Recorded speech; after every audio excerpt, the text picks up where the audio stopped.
Krishna as Radharani is. Uh, no one could love him more. So the logic is, let me assist her in loving him. This is called Tadbhavi Chumayi, or it's called Tadanumodana by Jiva Goswami, which means sympathetic love. So sympathy for that type of love, in which because romantic love is subjugated by the dasya for Radharani. It's a type of Madhurya Rasa and the preferred type. And this was the ideal of Bhaktisiddhanta Saraswati Thakur, and it is the highest ideal within Gaudiya Vaishnavism. Chaitanya Mahaprabhu came to experience Radha Bhava, and it can be most closely experienced, if you will, by the devotee through this particular window.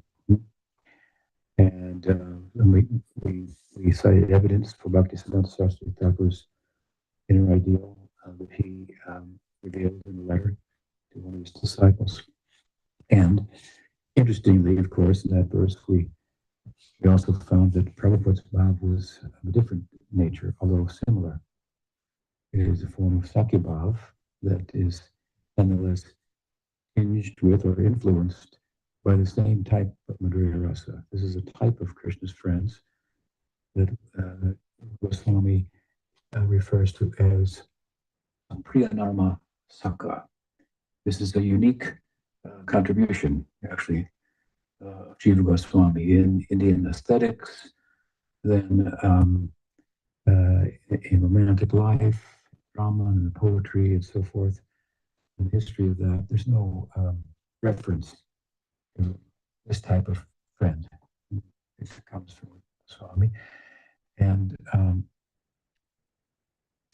proceeding, if you will, in the Astakam, we found evidence for Prabhupada idealizing not only Sakya Rasa, but this particular variety of Sakya Rasa. It's a type of Sakya Rasa in which the friend of Krishna, aside from being his friend and participating in all of the Sakya Rasa Leelas, they also participate in the romantic Leelas of Krishna, a way of interacting with Krishna and Radha and the gopis, and lending, if you will, a sympathetic ear to both Radha and Krishna's plight in their hierarchy of love.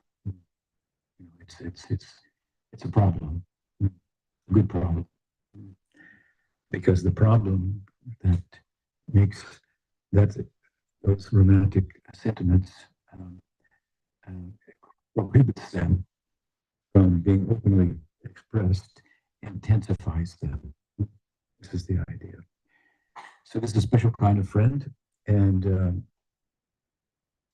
we heard that in the next verse that we moved from Prabhupada's initiation to his sannyas initiation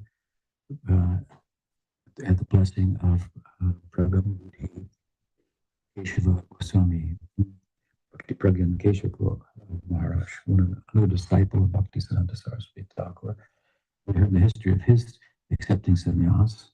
I was directed to do so in a dream for Bhaktisiddhanta Saraswati Thakur after the Thakur had passed away.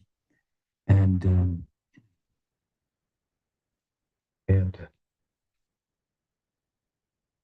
how in the context of that, or in that historic period of Prabhupada's life, he began compiling his commentary on Srimad Bhagavatam in a temple, out of one window of which, of these two rooms there, he had the darshan of Rupa Goswami Samadhi and Bhajan Kutir. It's a famous courtyard. And testimony from a well-known scholar who was acquainted with Prabhupada and used to visit him before he ever embarked on his worldwide campaign of preaching, the time of his compiling his translation and commentary on the Bhagavad, he confided in Gopal Ghosh. And Gopal Ghosh recited his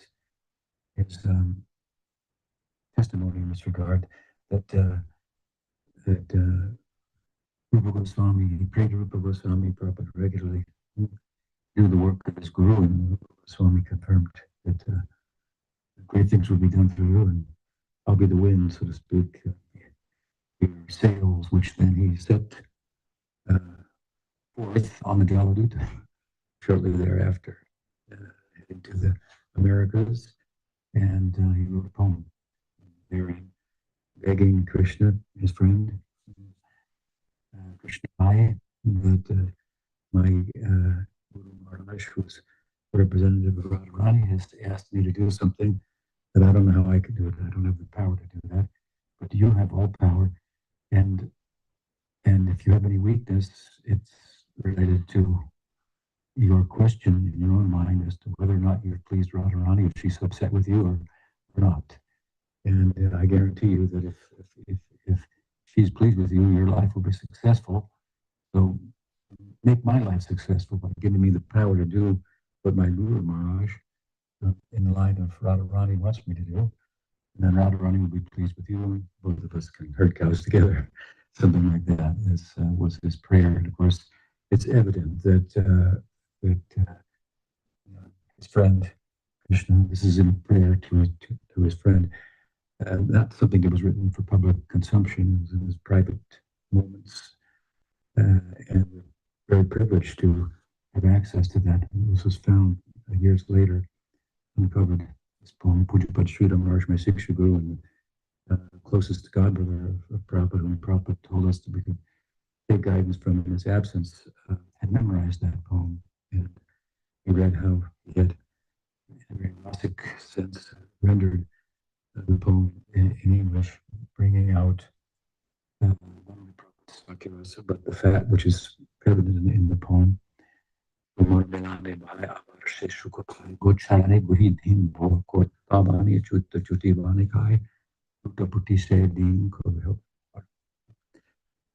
Aspires to enter into the cowherding woods and tumble in the forest, chuta chuti, vanika lutaputi, relishing such pastimes, praise for the day to attain such there. But also, not only that, but also the fact that Prabhupada, at this point, Pujapad Sridhar knew him before he got on the boat, of course. They were close friends. Prabhupada had two apartments in Calcutta, Sitakanta Banerjee Lane in Calcutta, after the breakup of Gaudiya Mata, the disappearance of Bhaktisiddhanta Saraswati Thakur. And he lived in one of for 6 years, he gave free rent. The other one to Sridhar Maharaj. They both compiled their Bhagavad Gitas at that time. And so he knew him well before he got on the boat. And he saw him after he got off the boat and came back to India. That will come in a later verse of the Astakam, Prabhupada's return to India. And he noticed the difference, and he put it together based on the poem on the boat. He said, Shakti, she was empowered at this time. He prayed for empowerment through the service, and Sridhar Maharaj understood that he got it. Not only from the evidence of his campaign, which was extraordinary, and is a memorable, at least, chapter in the history of Gaudiya Vaishnava's dissemination, but he also understood, he must have got the power by the way he reasoned with Krishna, the way he petitioned him, telling him, Krishna, it will be good for you if you please Radharani. Your life will become successful. This is my thought. This is how a Narmasaka, this type of friend, will give moral counsel to Krishna. And so we got Krishna's ear, sure, right? And so he saw him, came back to India, and he noticed this marked difference in him. And putting this all together, a poem was composed in glorification of Prabhupada. How does it go?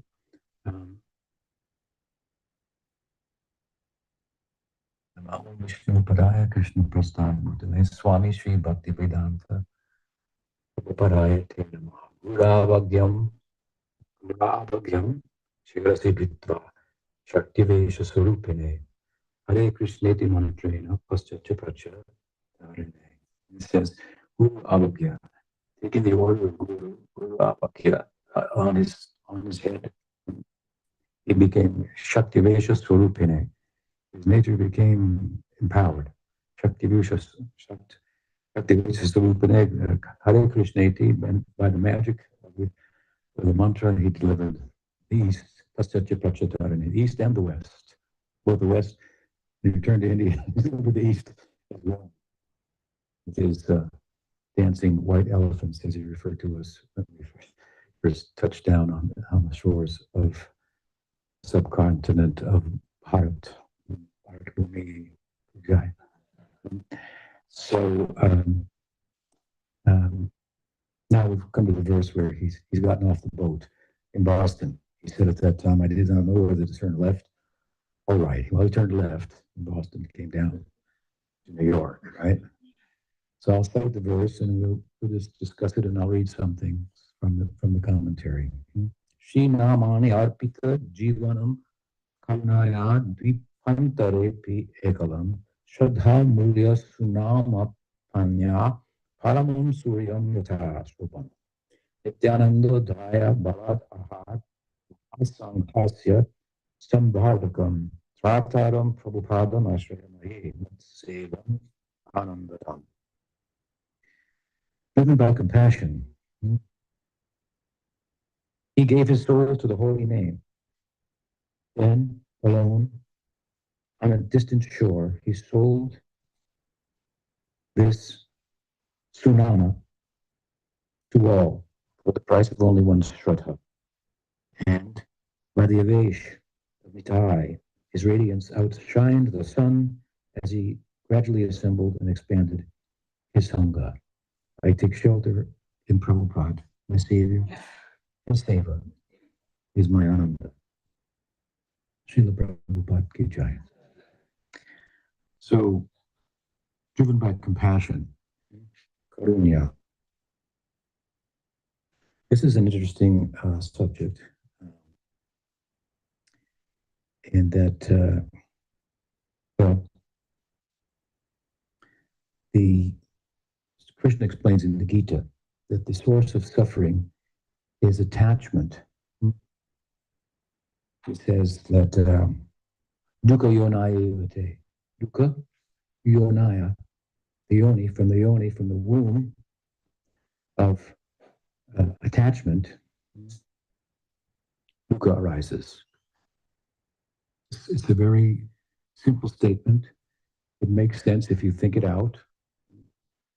My suffering is coming because I'm attached to getting things, or maybe losing things that I have, wanting something that I don't yet have, losing something that I have. It's a very simple, and so much is found in such a short statement. It is so profound that the Buddha's whole life was based on this.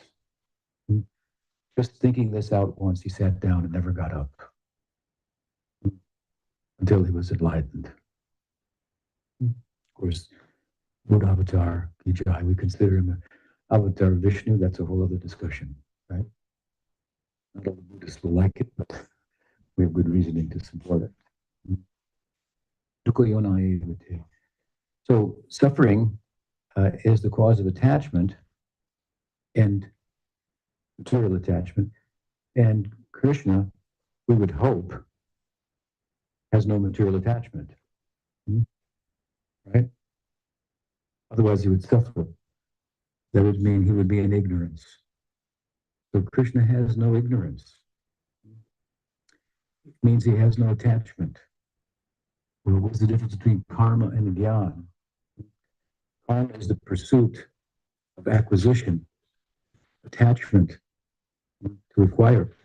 The sense that my lack, my emptiness, is a result of not having something. And what is knowledge? Well, to use a Zen poem, I guess you could say.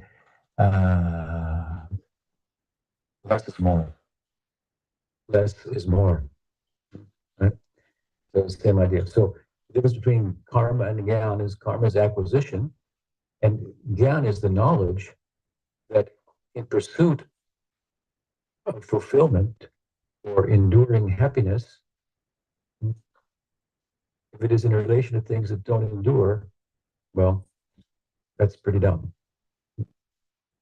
That's ignorance. This is the karma marg. Of course, the karma marg, if you will, is a path itself that seeks to license our tendency for acquisition, our ignorance, causes us to think that by acquiring something, taking from the world, I'll become fulfilled. It licenses it in such a way that we can lose our appetite for it gradually.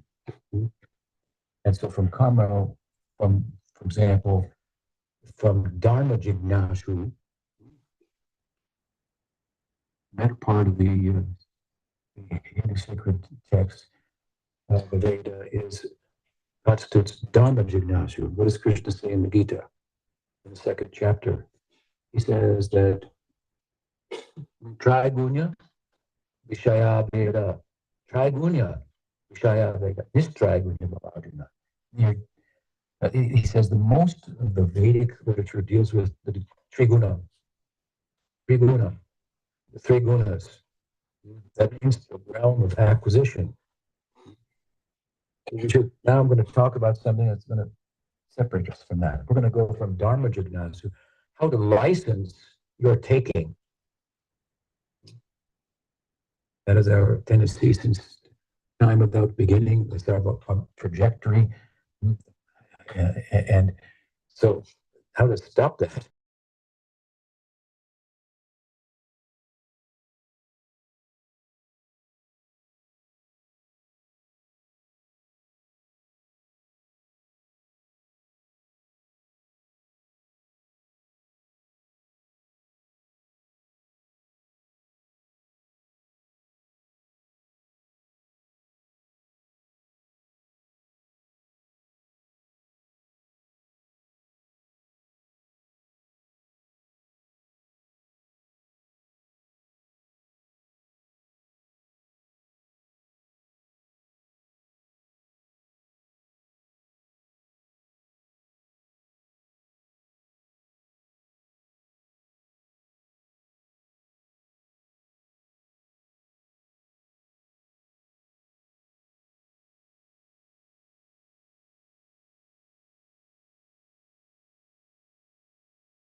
The license, I'll inquire into Dharma. But as we get faith from the scriptures, from its efficacy, then we do become interested in and qualified for Brahma Jignasu. This is the Uttamimamsa, the later section, the Upanishads. Now the subject is not the world, it's you. Our humanness is part of the world, right? To better our human life, make our human life, relatively speaking, good, pious, and so forth. It's all part of the world. But the self is of the worldly. And this is the secret subject of the Upanishad. Upanishad means to sit close.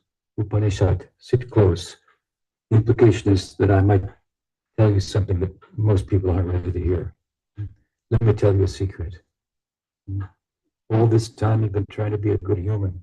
Good for you. You're not human. But the good news is you're much more than human. Much, much more than human. What is Atma?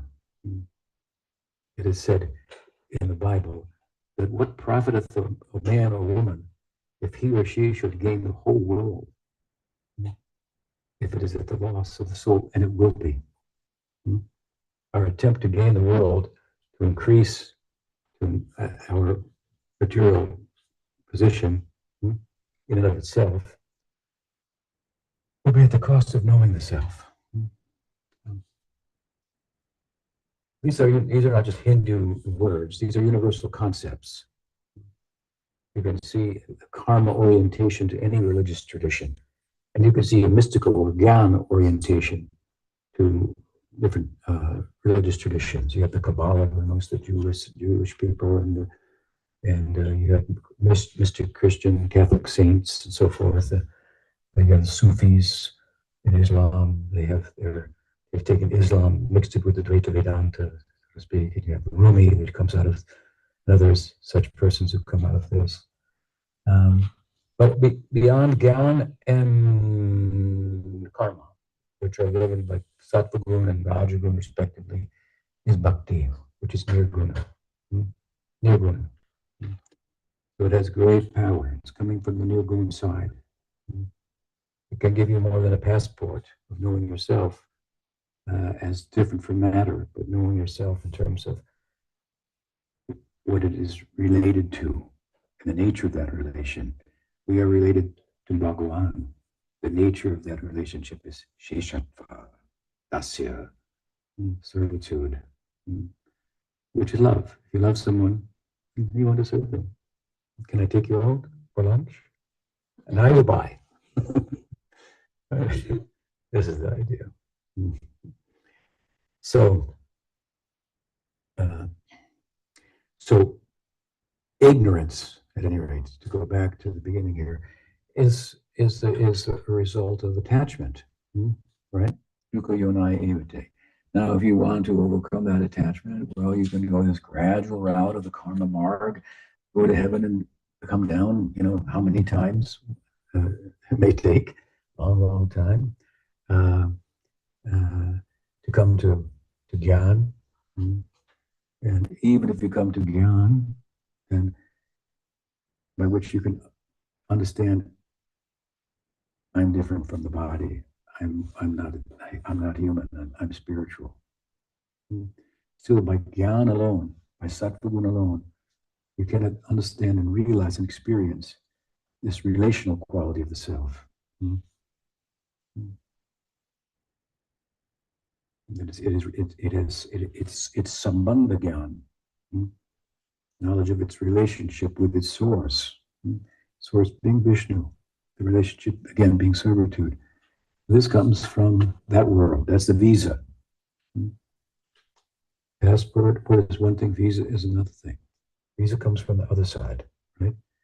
We live in America, but if you want to go to India, you have to go to the little Vaikuntha planet of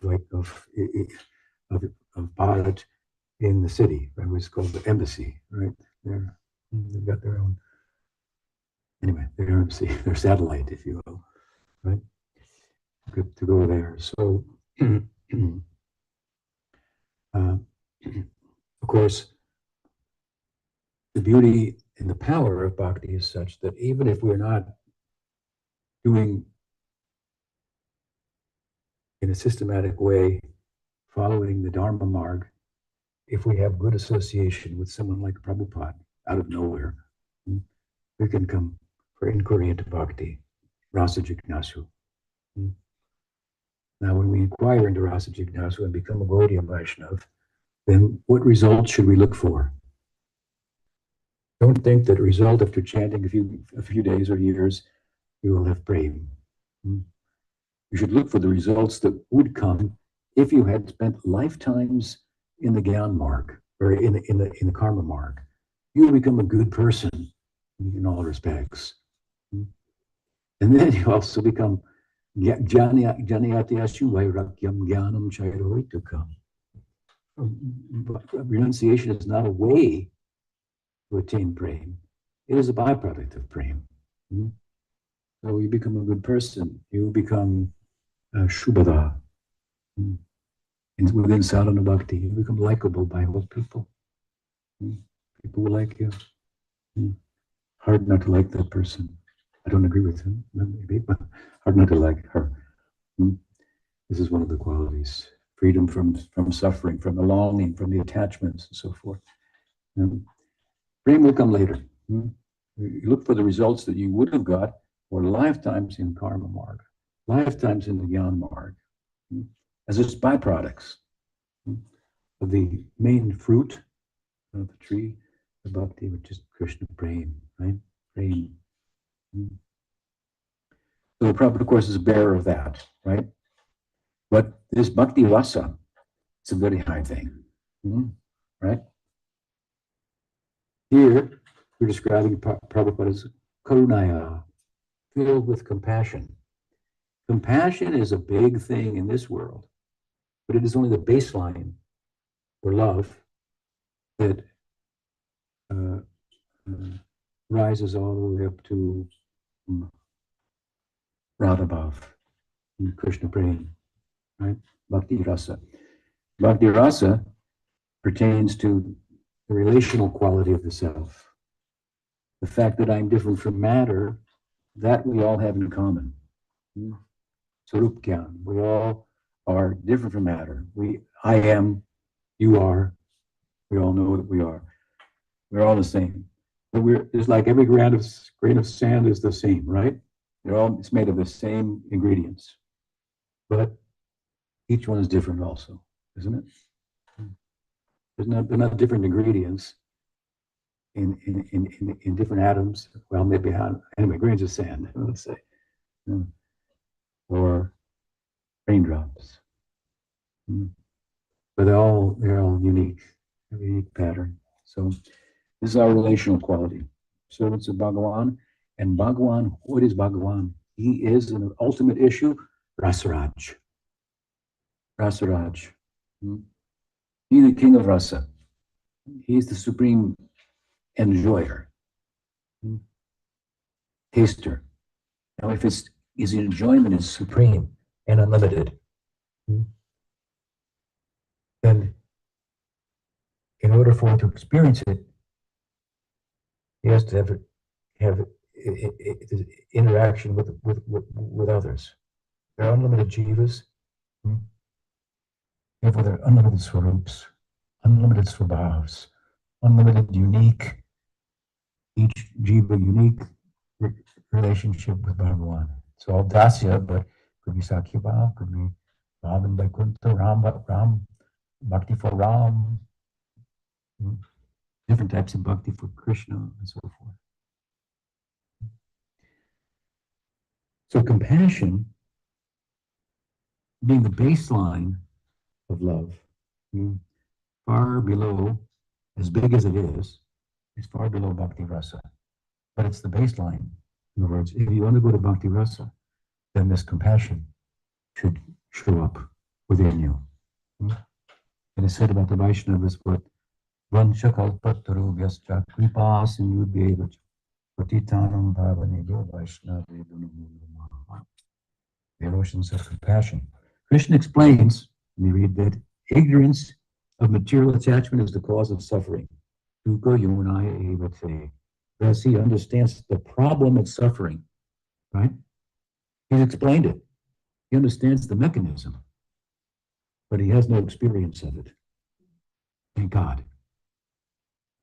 If Krishna had experience of suffering, that would mean he has some ignorance, because suffering comes from ignorance of material attachment.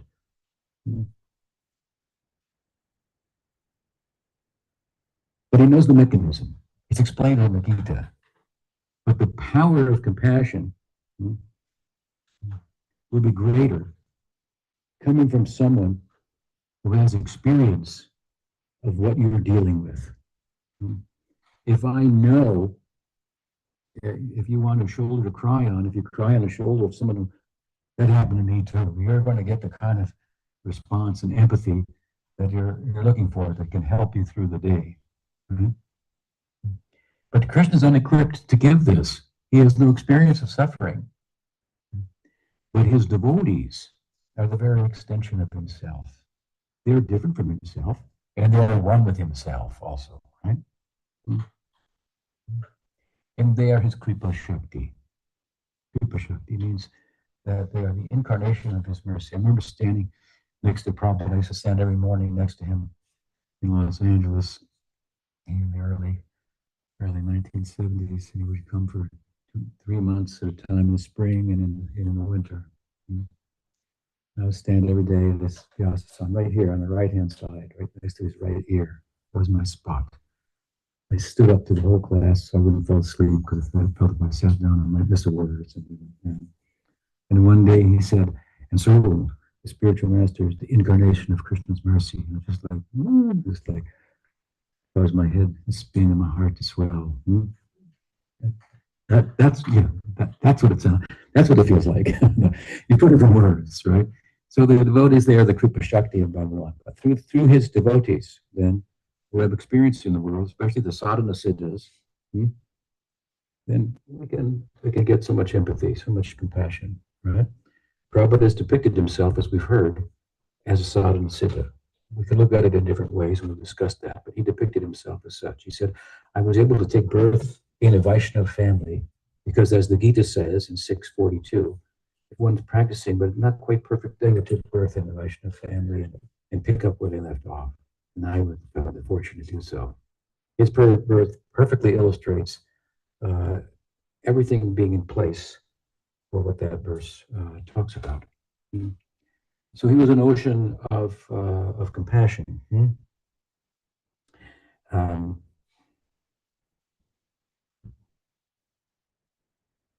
And as I say, this compassion is like the baseline of love. It's such a big thing in this world, right? Because we love one, we love another, but and that usually means that I love her, which means I don't love her. Like one side of the coin is love, the other side of the coin is, well, at least not love. It could be worse than that, right? It could be love on one side, love the Democrats, you hate the Republicans, something like that. This is the idea, or vice versa, it seems, these days. So this is a very provincial idea of love.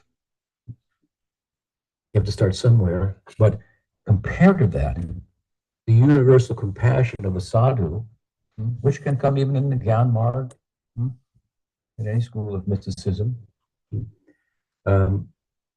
because any school of mysticism will be ego effacing and bring us in a range of experience of the Srup Gyan of the self. That the self is different from matter, which means consciousness is the fundamental substance of existence. Time and space are not fundamental. Consciousness is, and it's beyond time and space. I am beyond time, I am beyond space. I'm not matter. So any school of mysticism that's ego-facing will bring us in touch with this. And this will create a natural and spontaneous bond with everyone who is of the same substance, the ground of our being, if you will. It will be dismissal then of the differences that are just arising like bubbles on the ocean. They come and they go. It's no big thing. We're making such a big thing out of it. This or that, as I often say, I think I'm this, I think I'm that. That can change. I'm this, I'm that, I'm this, I'm that. But in all of these things that can change, I could be American, I could change to be an Indian passport. These days you could be a man, you could change to be a woman, biologically speaking, so on and so forth. But in all the this and that I identify with, that I'm not, we're changing, the constant is that I am. That is much bigger. I am is much bigger than I am this. I'm Indian, I'm American, I'm German, I'm man, I'm woman. These are very small. There's the moment in time, right? In the ever-changing, transforming material nature, movement of the gunas. I'm beyond all that. I'm the witness to it all. I'm making it all go around. These gyanis can get a pretty full head. You see, I am, and you understand why sometimes they can sound a little self-centered. But it's in a positive way, typically, and therefore seeing everyone equally. Pandita Samadarshina. It's a big thing. It's a small thing in relation to Bhakti Rasa, but it's a big thing in relation to the love of the world. And in order to go to Bhakti Rasa, one will pass through this. So if one is proceeding in that line, in that direction of Bhakti Rasa, this compassion should be showing up in them, right? Mm. Now, when it comes to compassion in this world, well, there are two types, you could say. There's real compassion that we're talking about, and there's the shadow of that compassion. The shadow of that compassion looks at it like this. There are problems in the world, people are suffering, we should try to help them. It sounds like a good thing. It is a good thing, right? There are problems in the world, we should try the best of our ability. Trying to solve my own problems, but if I have a little extra energy, then we should try to solve the problems of the world, of my neighbor, of my nation, of the planet, right? I have to give some donation, let us say. You can see from this that compassion is like extra, right? It's not out of a need, but it's out of some fullness, some measure of fullness. But this way of looking at it, that there are problems in the world, is different than the vision that one arrives at on attaining real experience of the self, the Atma. The difference is that one view is there are problems in the world, and the other view is that the world is a problem. I've given an example before. If you see a spider, if you see a fly caught in a spider's web, you might think, I've done it. Oh, I should free that fly. It's caught in the web. And then I see the spider. Well, that's his dinner. What to do? One man's feast is another man's funeral. That's material life. One comes to this kind of wisdom and realizes, well, if I press down here, it's going to go up here. If I press down there, it's going to go up there. There's only comprehensive solution to the problem. Yes, and that is rather than turning outward to fix the problems of the world, to turn inward. Knowing that the world is a problem and that the world is a perception that I have. Not that there isn't a real objective world, there is, but our perception of it is as to what it is mistaken. The two types of compassion. And we're interested in the latter, full face of compassion. But the shadow of compassion, what about that? Well, we're talking about Prabhupada in terms of the full face of compassion. He would emphasize that point, right? He would emphasize that point.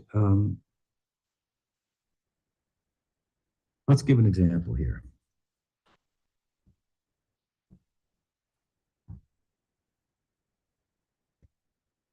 We saw in the life of Udarandatta Thakur, the patron saint of Prabhupada's family, that he was very magnanimous. During the famine, and the great famine in Bengal, he created a huge kitchen to feed people. He gave housing to people and engaged them in Nam Sankirtan. Jiba Doi, Krishna Nam, Sarva Dharma Sar. This is Bengali. The essence of Dharma, the Sar of Dharma is Jiba Doya, kindness to other living beings, and Krishna Nam, to take up Krishna Nam. So he's doing both of these things. That means he was, in the context of pursuing the full face of compassion and resolving the problem of the world, he also catered to the immediate shadow, an immediate problem by distributing prasad, for example. It's typical for Vaishnavas to hold a festival and have Bhagavad Gita and serve prasad. Prabhupada used to tell his household disciples that after you cook in your house, then you should go outside and call prasadam, anybody in the neighborhood that's hungry, please come. It's a little hard to do that in the United States, but maybe in an Indian village it would be more readily accepted as part of the culture. The spirit of it, of course, is very endearing. and beautiful. Um, I'll tell a story here. As we have seen above in the life of Uddhacharya Thakur that I described, Vaishnavas do not ignore the shadow of compassion, but it is relative in relation to deeper spiritual compassion. As in the Seva of Uddhacharya Thakur described above, that I just mentioned, we see in Prabhupada both. Once, one of his students confided in Prabhupada that he sometimes felt compassion for the beggars in India, many of whom had been maimed, and he did so as if to confess his shortcoming for being concerned only with the shadow of compassion. You follow me? He said, Prabhupada, I see this beggar down below and he doesn't have an arm. Sometimes I feel compassion. I know, I shouldn't, because I should realize that the world is the problem, this is his karma, and so forth. He was kind of expressing like this to Prabhupada. So he said, as if to confess his shortcoming for being concerned only with the shadow of compassion. Sometimes I feel compassion for them. And Prabhupada said, why only sometimes?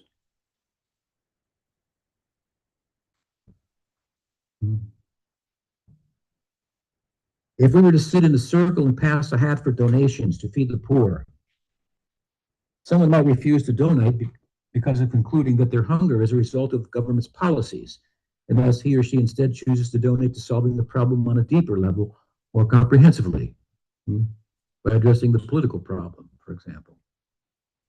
Taking this a step further, one might refuse to donate to change the political status, concluding that hunger will not be eradicated by eating.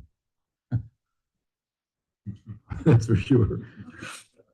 You will not solve hunger by eating. Maybe for a moment, but for a few hours, but it will come again, right?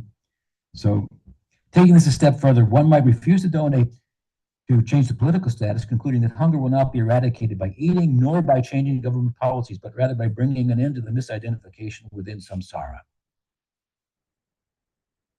Likely, a Vaishnav, like Prabhupada's stature in this setting, would have put a rupee in the hat and then drive home the deeper problem and its solution.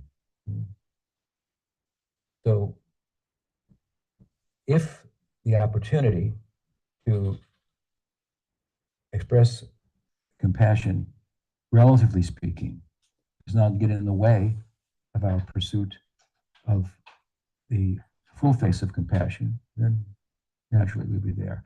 If it's not there, in the name of pursuing comprehensive solution, then we know there's a problem, right? Don't become mean by becoming Krishna conscious. Your heart does not become harder by becoming Krishna conscious. You become a bleeding liberal, a bleeding, empathetic individual. Now let me explain Prabhupada in this light, okay? Often the relative and the absolute run in parallel lines, but when they depart, the transcendentalist remains on track in pursuit of the absolute. Bhagavad discourse need not be set aside to build a soup kitchen, but it is often accompanied by the distribution of Mahaprasad. And Prabhupada was very fond of feeding others sumptuously with vegetarian foods offered to Krishna. Prabhupada considered himself to be a very liberal person. Interestingly, I'll give a little note here from psychology. Many psychological and political science studies have found a broad trend in people who identify as liberals and how they tend to score higher on measures of empathy and compassion than those whose outlook is more conservative. Liberals typically emphasize moral values related to care or harm and fairness, which are closely tied to compassion and concern for others, which are, whereas conservatives place relatively more emphasis on loyalty, authority, and purity, also moral values, but less directly tied to compassion and measured, as measured by most psychological scales.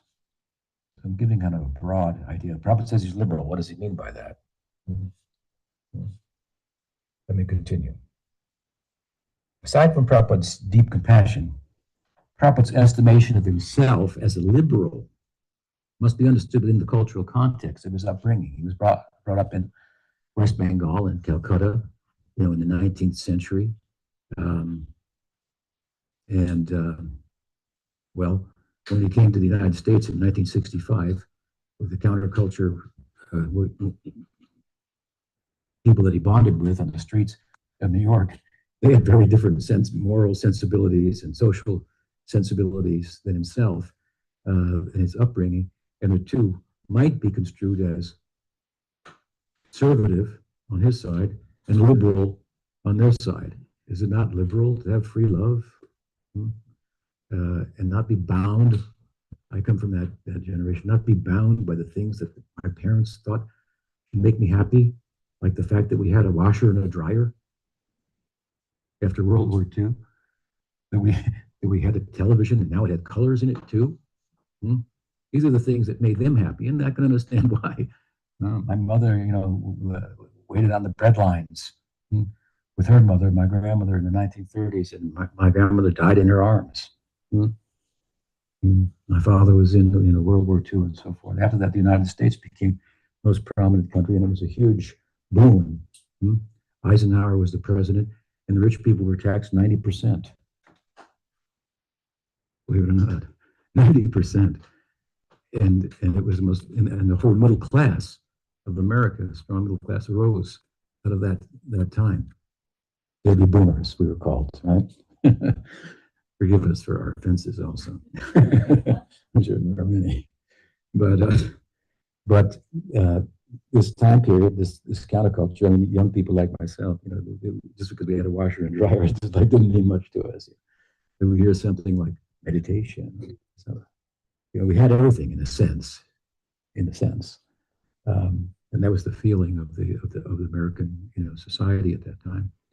But we felt something was lacking, right? So where do you look when you come from a good middle class family and you can get an education for more?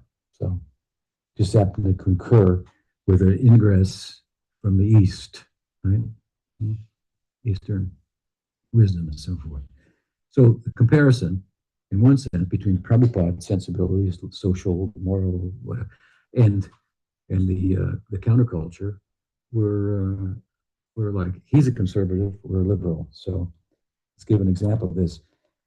In his recollection, Prabhupada, of a conversation with poet and counterculture icon Allen Ginsberg.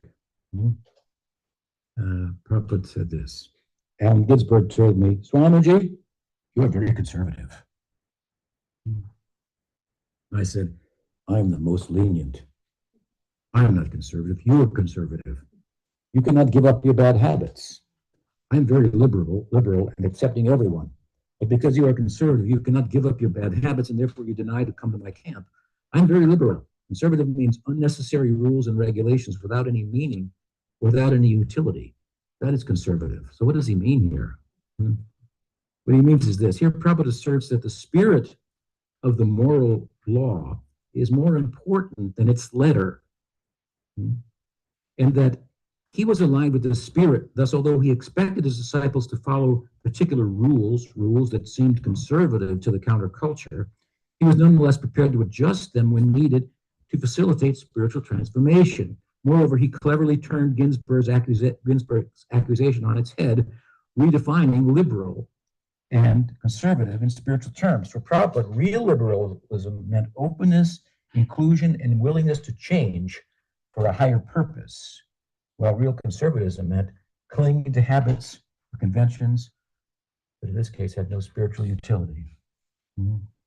Prabhupada insisted that his disciples forego experimentation with intoxication. That was pretty counterculture to the counterculture. I can tell you that. And to forego experimentation with intoxication and free love, and that they adopt ahimsa through vegetarianism. Ginsberg recoiled at the thought of the first two of these mandates, and he was unwilling to become a vegetarian as well. Prabhupada also sometimes expressed traditional values, such as women having a central role in the home, and his view of homosexuality as adharmic. Yet his ability to adjust his personal perspective in new circumstances was striking, so much so that some from his own background in Bengal and his own godbrothers view these adjustments as moral deviations. Regarding his sannyas and contact with women, he explained, "I'm very liberal. You do not know what conservative means. In India, a sannyasi cannot come in touch with a woman. A woman must stand at least 10 yards away from a sannyasi. That is the regulation. Chaitanya Mahaprabhu, when he was a sannyasi, no woman would come near him offering obeisances. So now I'm moving amongst women. What can be done? This is a different country.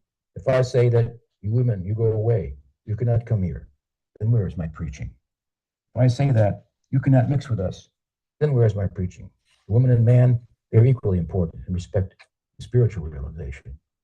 Prabhupada engaged his women disciples in everything that he engaged his male disciples in preaching, he gave the classes even, and cooking. And one of my god sisters was cooked for him in India. I mean, Prabhupada's interaction with women, of course, was never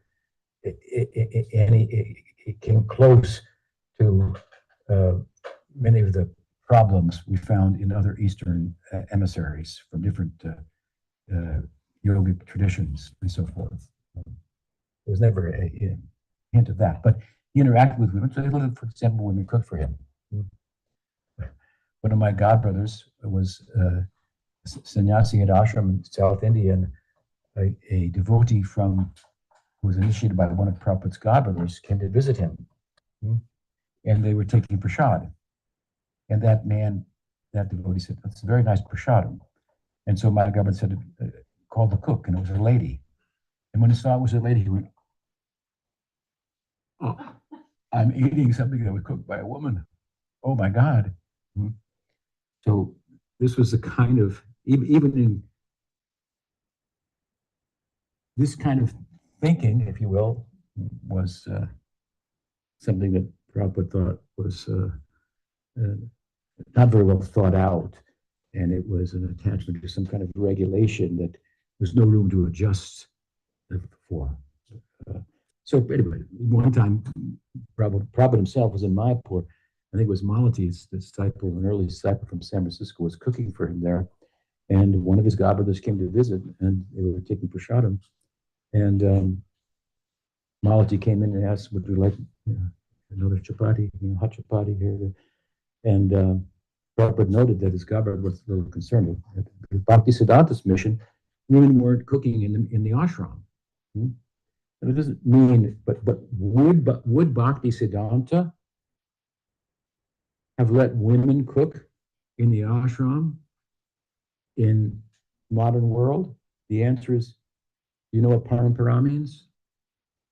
It means what Bhaktisiddhanta would do, that's what Prabhupada did. What Prabhupada did is what Bhaktisiddhanta would do, which is what spread Krishna consciousness all over the world. It is what Bhaktivinoda Thakur called being a Saragarahi Vaishnava, an essential Vaishnava, understanding the difference between the substance and the form, a detail for a time and circumstance that was culturally bound, that could be transcended in order to deliver the principle, the essence, right?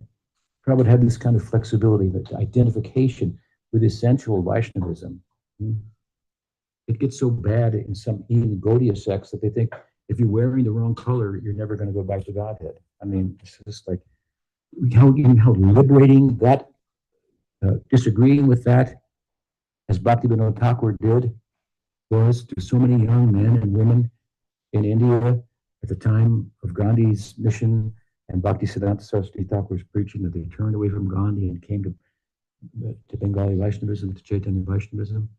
You read Bhaktivinoda Thakur's discourse on the Bhagavad. What is the Bhagavad? It's just like he has this deep, deep spiritual and at the same time universal perspective that's so essentially focused on what spiritual life is. Anyway, so that godbrother Prabhupada noticed, oh, he thinks it's a problem that this woman has cooked for us. Prabhupada chuckled to himself and he said, you see that girl? She's my cook. And she would cut off her arm for me.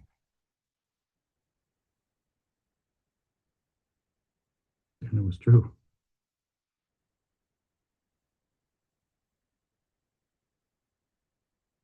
Similarly, when his personal assistant disclosed his homosexual orientation, and he told this to me, this boy, this godbrother, Prabhupada responded with pragmatic compassion. He said, well, then, just find a nice boy, stay with him, and practice Krishna consciousness.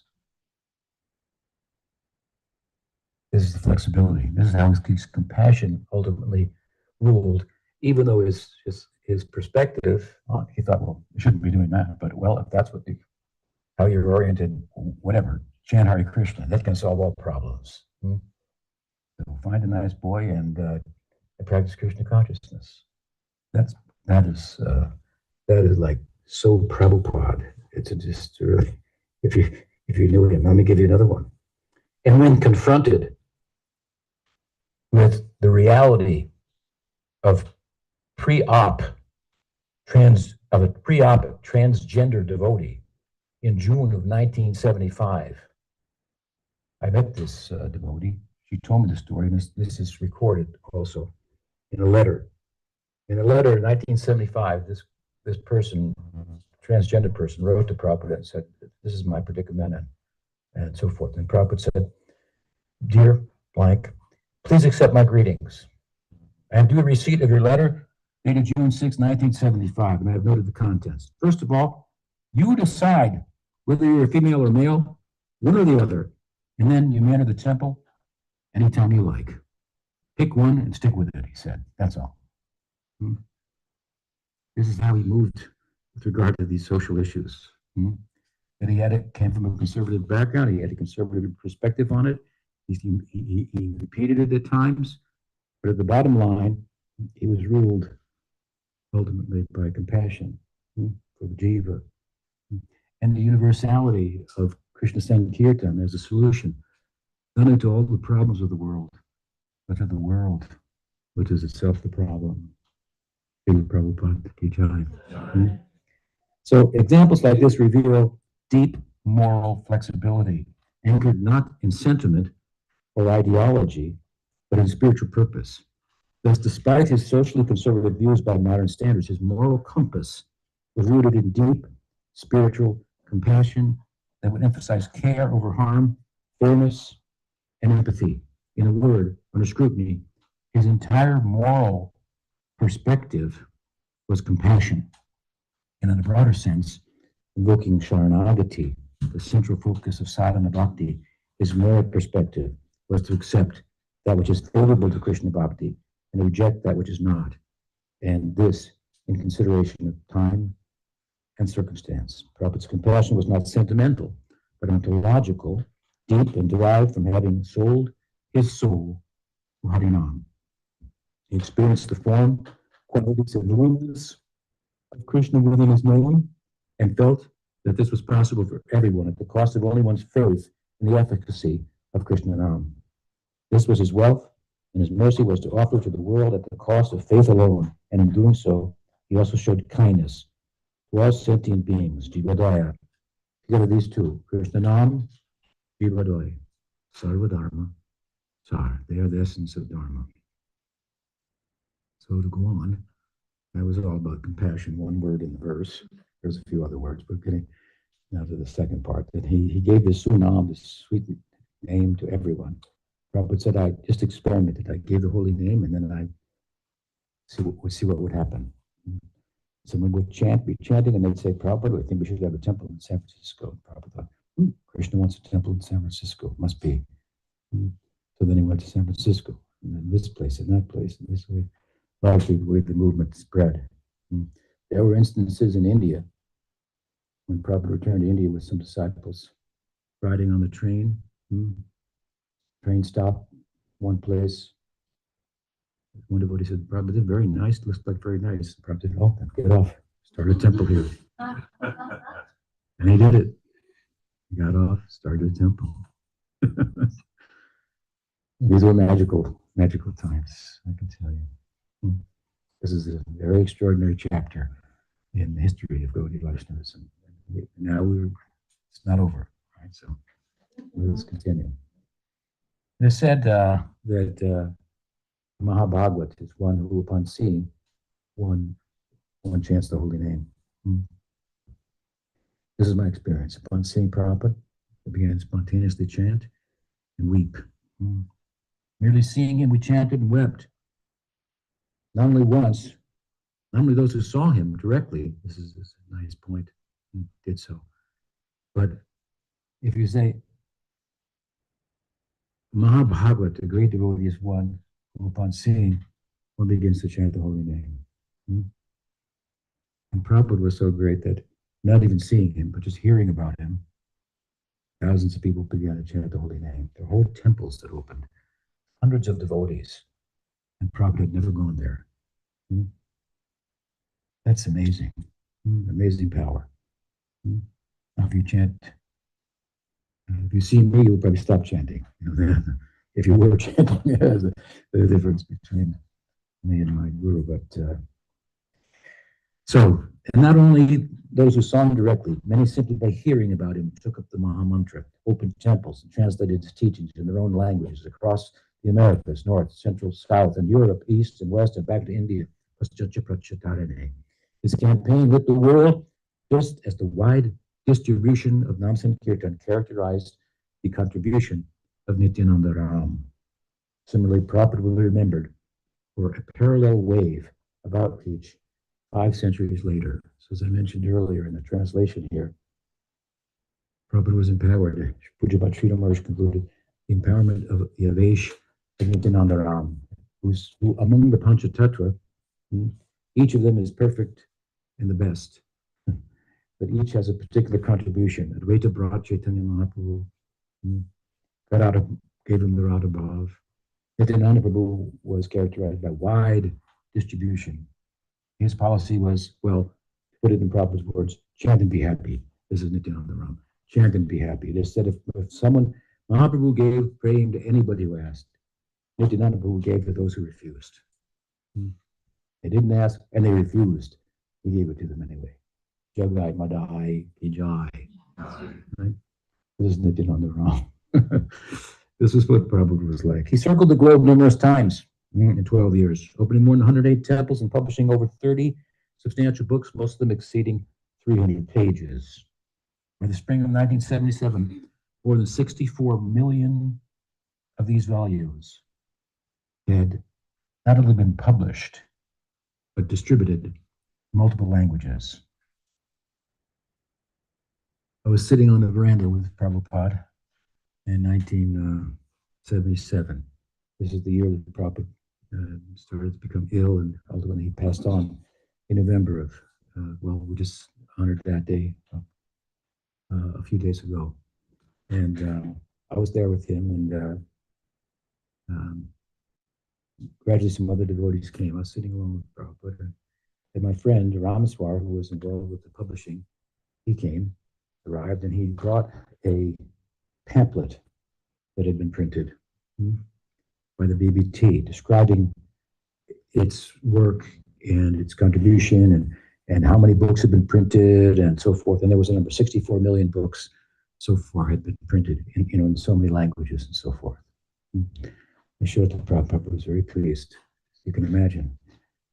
He came over the ocean with 3 volumes of the first canto, and gradually, published so many more volumes. And at this point, 64 million copies had been sold.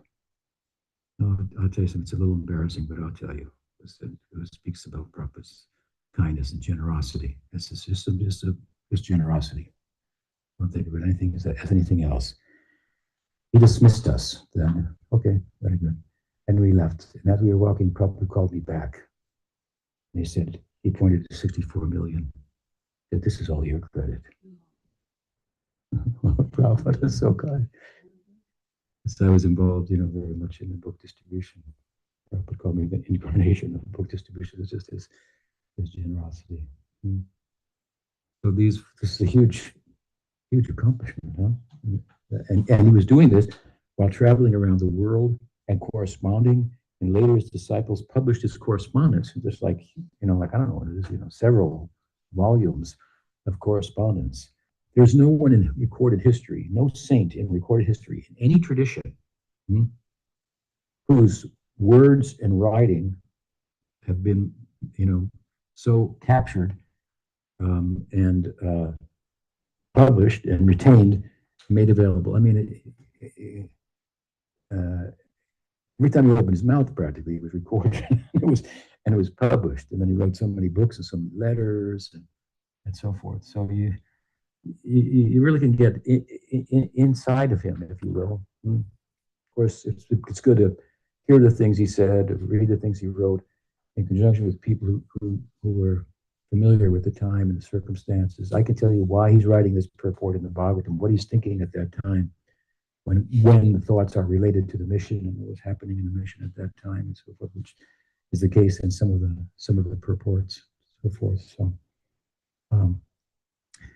Anyway, his point I'm making in one sense is that his public life and his private life, they were no difference. I remember once here in North Carolina, in Raleigh, I was giving a lecture some years ago, and after the lecture, one gentleman, an Indian gentleman, he said, "Swamiji, I think that the chanting, is for is a spiritual thing, is a private thing, He was kind of questioning or objecting to this external display that you see in kirtan. It's a private life. I said the thing is, the difference between spiritual life and material life is that there's no difference between one's private life and one's public life. That's what spiritual life is. People ask sometimes, why build a temple? Does God need a temple? He's everywhere. What's the answer? The answer is yes, God is everywhere, but you cannot see him anywhere. Therefore, you act the way that you do. Therefore, we build a temple and say, he's here. And he agrees to come there. If you go there and act like you should in front of God, then in due course of time, you'll turn around and you'll actually see that he's everywhere. And you will act like that everywhere. Then you'll become a sadhu. When your private life and your public life are the same. This we see in Prabhupada. I mean, there's so much.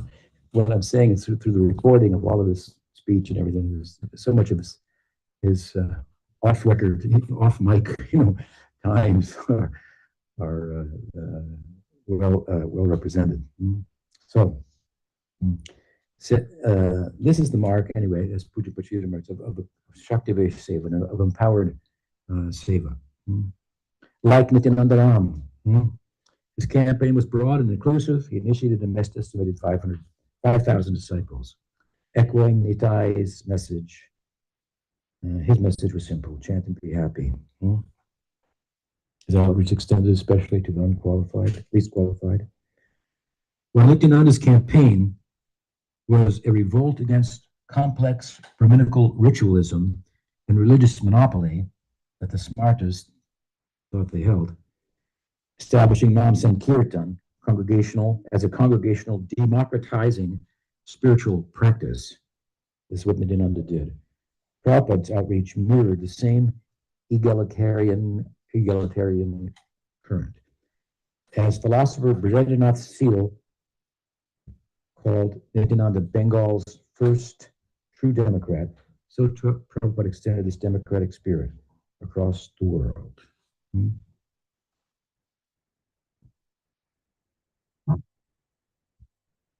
Although Bhaktisiddhanta Saraswati Thakur opened 64 monasteries, typically he installed deities of Radha and Krishna with Chaitanya Mahaprabhu.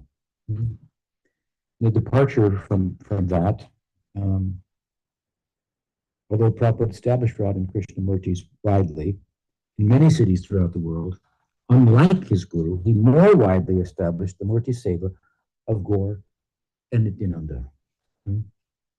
This form of worship was first established by another of Nityananda's associates, one of the Dwadasa Gopals named Gauridas Pandit. In Krishna Lila, the dear most intimate Narmasaka friend of Krishna is Subal. Subal will always give him a sympathetic ear, a shoulder to cry on in terms of his love life and the problems therein, and give Krishna moral advice and so forth. So Gauridas Pandit is Subal appearing in Gaur Lila, in Chaitanya Mahaprabhu's Lila. He was one of the principal associates of Nityananda Prabhu. One day, Nityananda Prabhu, or Chaitanya Mahaprabhu told him, take the neem from this neem tree, carve murtis for myself and Nityananda and worship them. Because he wanted them to stay there. They said, no, we have to go.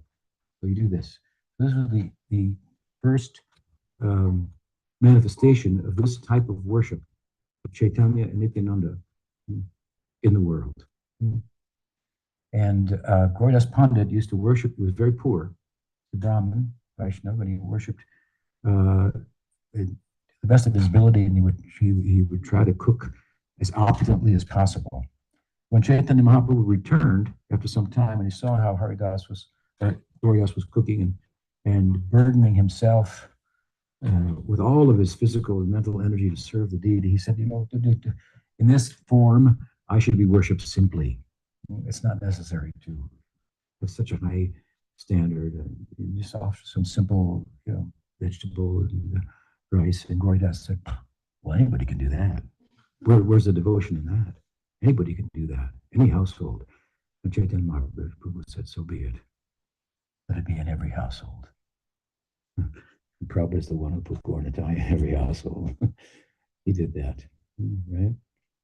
Following this lead of Gauridas Pandit, whose day we'll celebrate tomorrow, I think, something about him, Gopastami, right? Yeah. Yes, but Mahaprabhu replied, so be it. And thus, the liberal arch and save of Gaur Nityananda began. Prabhupada's liberty in this regard is best represented by his once expressed willingness to give what he called dolls of Gaur Nitai to people. He said, make dolls of Gaur Nitai, give them to people. Tell them to wave incense at them and chant this Hare Krishna mantra, and all their desires will be fulfilled. This is how much Chaitanya Nityananda Prabhu were willing to put themselves in his hands and be okay with him extending them to somebody else who knows what their habits were and what their desires were. As long as they would wave some incense and chant Hare Krishna. What does it say in the Bhagavatam? Akama sarvakama va moksha kama udarati tivrena bhakti yoge na yajeta purusham param. Whether you have all desires or no desires, whether you desire mukti or whatever, you should take up bhakti yoga, somehow begin. And bhakti yoga in Kali Yuga is principally expressed through the chanting of the holy name. Hare Krishna, Krishna Krishna, Hare Hare, Hare Ram, Ram Ram, Hare Hare. So, thus, like Nitai, Prabhupada subordinated Murti Puja Seva to Krishna Sankirtan and exhibited the extent to which Gaur had placed himself in Prabhupada's hands for mass distribution of his divine dispensation. From the above, it is evident that he served truly in the role of the Jagat Guru. I mean, he literally went around the world like 12 times. But he's not the only person from the East that went around the world. Not that many times, not that much. But the title belongs to Jagadguru, not really the one who preaches globally, but one whose character embodies his teachings. In the decades since Eastern spirituality entered the West, many charismatic figures from India failed this test of good character. Unfortunately, Prabhupada did not. His speech and conduct were one, as the Gita teaches. The symptoms of a realized soul are revealed in how they sit, how they walk, and how they speak, all in harmony. As they say in English, he walked his talk, right? his daily schedule. After rising and chanting Krishna Nam on his guru-given mala involved taking a morning walk with disciples while discussing philosophy. This followed by prostrating himself before the local temple murtis, leading kirtan, delivering an hour-long lecture on a verse from Srimad Bhagavatam. His day was then spent attending to various mission concerns, and often in the evening he would sit with the devotees, answer their questions, and share his thoughts. And when we retired for the night, he began to write. Sleeping only 4 hours out of the 24, his senses were so controlled and fixed in the service of Krishna that should he look at another in the eye, that devotee felt he was looking at his or her soul. Small in stature, with his head held high, his beneficent glance was the most powerful feature of his transcendent physicality. Many times I experienced the entire room filled with bliss on his entry. Akshnofalam tadrisha darshanam hi. Tanofalam tadrisha gata sangha. Jivafalam tadrisha kirtanam hi. Tudulabha Prabhupada iloke. To see you is the perfection of the eyes. To associate with you is the perfection of the touch. To glorify you is the perfection of the tongue. O Prabhupada, rare indeed is one like you in this world. Srila Prabhupada ki jai. Lord, Ramanande. Vanchako Bhutruvyascha Kripasandhuliyevata Patitanam Bhavani Vaishnavibhanamo Namaha Ananta Gori Vaishnavindaki Jai. Lord, Premanande.